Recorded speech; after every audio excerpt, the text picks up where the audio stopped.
जीव हमारी जाति है, मानव धर्म हमारा। हिंदू मुस्लिम सिख ईसाई धर्म नहीं कोई न्यारा।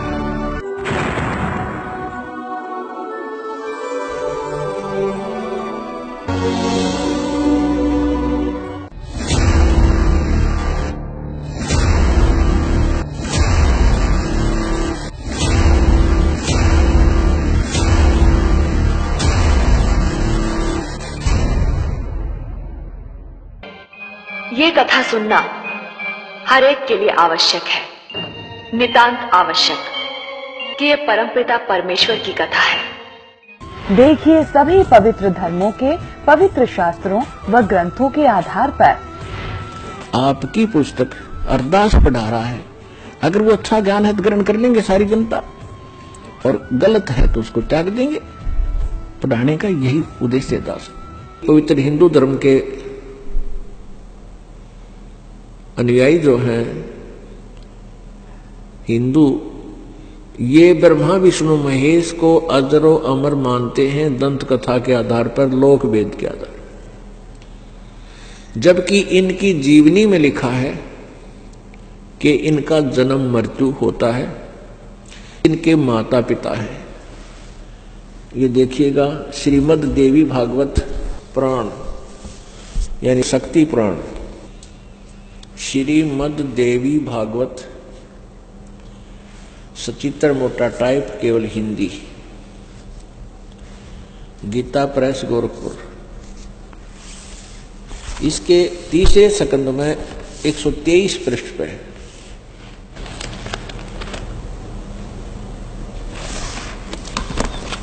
ये है संक्षिप्त देवी भागवत तीसरा स्कंद, पृष्ठ 123 पृष्ठ। यहां से शुरू करते हैं। भगवान विष्णु जी अपनी माता दुर्गा की महिमा करता है और कहता तुम शुद्ध स्वरूपा हो, यह सारा संसार तुम्हीं से उद्भासित हो रहा है। मैं ब्रह्मा और शंकर हम सभी तुम्हारी कृपा से विद्यमान हैं। हमारा आविर्भाव बिन जन्म, तिरोभाव बिन मृत्यु हुआ करता है। हमारा तो जन्म और मृत्यु, आविर्भाव और तिरोभाव होता है, अर्थात हम अविनाशी नहीं हैं। केवल तुम ही नित्य हो, तुम ही अविनाशी हो, जगत जननी हो, प्रकृति और सनातनी देवी हो। ये प्रकृति भी दुर्गा को कहते हैं। अब यहां देखिएगा, भगवान शंकर बोले देवी यदि महाभाग विष्णु तुम्हीं से उत्पन्न हुए हैं, प्रकट हुए हैं, तो उनके बाद उत्पन्न होने वाले ब्रह्मा भी तुम्हारे ही बालक हुए। फिर मैं तमोगुणी लीला करने वाला शंकर क्या तुम्हारी संतान नहीं हुआ? अर्थात मुझे भी उत्पन्न करने वाली तुम ही हो। शिवे संपूर्ण संसार की सृष्टि करने में तुम बड़ी चतुर हो। इस संसार की सृष्टि स्थिति और संहार में तुम्हारे गुण सदा समर्थ हैं। उन्हीं तीनों गुणों से उत्पन्न हम ब्रह्मा विष्णु एवं शंकर, यानी रजगुण ब्रह्मा, सतगुण विष्णु, तमगुण शिवजी शंकर, नियम अनुसार कार्य में तत्पर रहते हैं। अब इस पवित्र पुराण ने तीसरे स्कंद में 123 पृष्ठ पर यह स्पष्ट कर दिया कि ब्रह्मा विष्णु महेश ये तीनों नासवान हैं और दुर्गा इनकी जन्म देने वाली है, इनकी माता है, जननी है। अब देखिएगा श्री शिव पुराण, ब्रह्मा विष्णु महेश का पिता कौन है ये सिद्ध करने के लिए भगवान सदाशिव हैं। अर्वाचीन और प्राचीन विद्वान उन्हीं को ईश्वर कहते हैं। एक समय एकाकी रहकर स्वेच्छानुसार विहार करने वाले उन सदाशिव ने अपने विग्रह से स्वयं ही एक स्वरूप भूता शक्ति की सृष्टि की, जो उनके अपने श्रीअंग से कभी अलग होने वाली नहीं थी।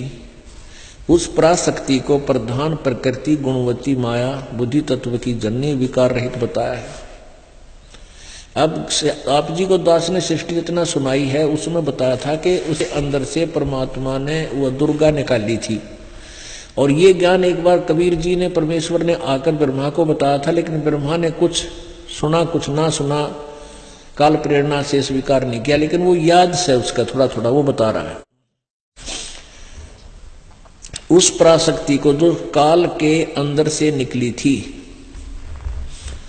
उस समय एकाकी रहकर स्वेच्छा अनुसार विहार करने वाले उन सदाशिव ने अपने विग्रह मन शरीर से स्वयं ही एक स्वरूप भूता शक्ति की सृष्टि की, जबकि परमेश्वर कबीर जी ने इस काल के अंदर से दुर्गा को निकाला था, जो उसने खा ली थी, जो उनके अपने श्रीअंग से कभी अलग होने वाली नहीं थी। उस पराशक्ति को प्रधान प्रकृति गुणवती माया, दुर्गा को प्रधान भी कहते हैं, पराशक्ति भी कहते हैं, प्रकृति भी कहते हैं, और बुद्धि तत्व की जननी तथा विकार रहित बताया है।